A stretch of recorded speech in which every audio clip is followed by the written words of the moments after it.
you know, because you might think of kind of prototypical caveman society, that it's like the caveman that looks most like a bodybuilder who's the most dominant caveman, but so to speak.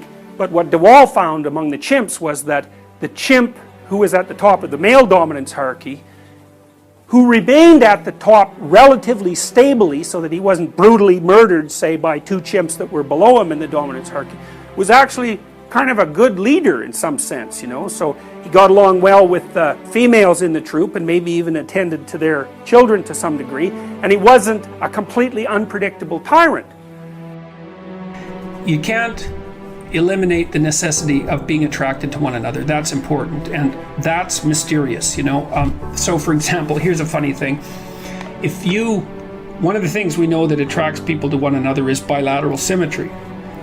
And so if you take men and you rank them by the symmetry of their faces, and then you give the asymmetrical men t-shirts to wear, clean t-shirts for a day, and the symmetrical men clean t-shirts to wear for a day, and then you give the t-shirts to women and you have them rate the odor, the women rate the odor of the symmetrical men as more attractive than the odor of the asymmetrical men. And there are other factors that determine sexual attractiveness that are based on biological factors that are that deeply embedded, in terms of smell, for example. So women also tend to not be sexually attracted to the scent of men who have, if I remember correctly, it's Rh factors that would make for potential trouble in childbirth. And often the reason that the women give for not preferring the scent of those men is that they smell too much like their brother, something like that.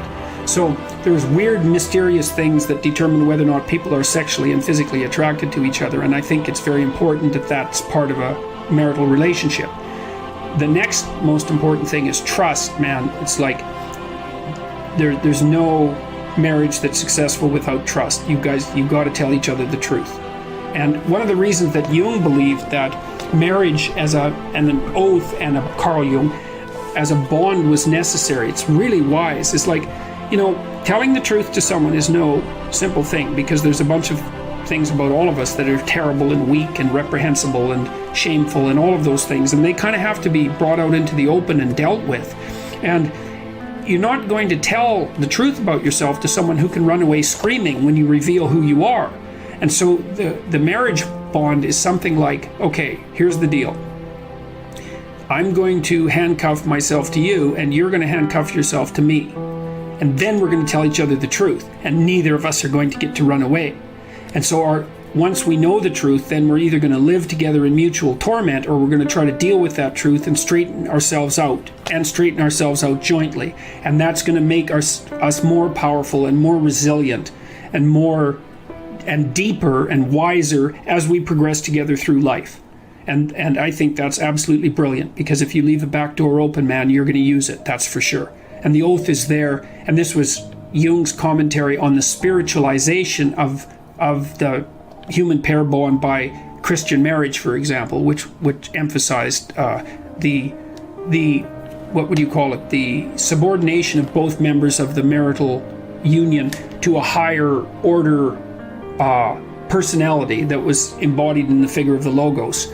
So the idea is that in the Christian marriage, for example, the man isn't the boss and the woman isn't the boss. The boss is the mutual personality composed by the seeking of truth in both of them, and that's conceptualized as their joint subjugation to the Logos. And that is absolutely dead on, man. It's like the ruler of your marital life should be your vow to tell each other the truth. Because like in hard times during your life, when you've done something stupid and idiotic that might take you down, and you don't have anybody that you can turn to, you know, if you have a partner that you can trust, you can go say, hey, you know, I made a big financial mistake, man, and it's really torturing me, and I feel like a complete idiot, and it's really dangerous. And the person there is going to help you figure out what to do about it. And they're going to know that when they make a stupid mistake, and they're bloody well going to, that they can come and talk to you, and that you guys are going to work your way through it. And that's a big deal. And there's a couple of things our culture gets really wrong, and one is it devalues marriage. That's really a very bad idea, because marriage is like a third of your life, and maybe more. And kids are a third of your life, and your life outside of marriage and kids is a third of your life, approximately speaking. And to miss any of that is a massive, massive mistake. Now, having said that, I will also say that for some people, missing one or more of those is necessary because they have a reason. Maybe they're brilliantly creative artists and they need to devote themselves entirely to their career, or they're outstanding in some way, and so they can justify the sacrifice of one part of that triad of being to another part. But generally speaking, it's a very dangerous thing, and it shouldn't be done. And also, kids get an absolutely terrible rap, because kids are delightful if they're well behaved. One of the chapters in my new book is called "Don't Let Your Children Do Anything That Makes You Dislike Them." And you can do that, especially if you discuss it thoroughly with your spouse, the person that's helping you discipline the kids. And children are the best company because they're really enthusiastic about everything. They love doing new things. They really love you, so they're happy that you're around. All you have to do is make sure they're not too hot and they're not too cold and they've had something to eat and they're not too tired, and you don't expect them to stay engaged in something for longer than they can manage. Because we used to take our kids when they were little out to restaurants, for example, and they could sit there no problem and behave really nicely when they were 2 and 3, but they couldn't do it for more than about 45 minutes. You can't push your luck. But I also noticed with little kids is that they got antsy and unreasonable about 5 to 10 minutes before the adults did too. It's just the adults were too stupid to notice. The kids would notice right away. So back to marriage. Well, you look for someone that you're attracted to, that you love, and then you look for someone that you can bloody well trust. And then you tell them the truth.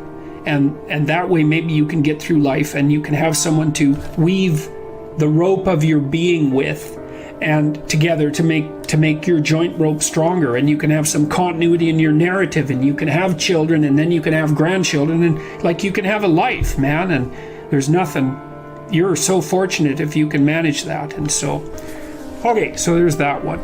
So what's my advice to young men seeking a woman for marriage and family? Yeah, well, and also, marry someone you think would be a good mother and that has enough sense, generally speaking, to know that she wants children. Now, some women don't want children, and fair enough. And some women perhaps shouldn't have children.